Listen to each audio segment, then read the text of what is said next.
Check this out, guys. I just want to show you guys this beautiful, gorgeous looking wood I'm working with today. This is some purple heart. I just darkened it a little bit. For those who don't know, you actually darken these by putting it in the oven. They turn purple, a darker purple through oxidation.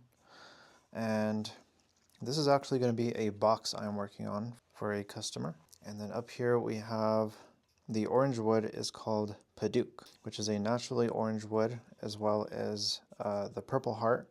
The purple heart is also naturally purple once it is oxidized. And just for comparison, here off to the side we have a few more woods. This is walnut, very popular dark wood. People love walnut. We have some hard maple, super bright wood, and some African mahogany. We're going to come over to the bandsaw over here and do some cutting.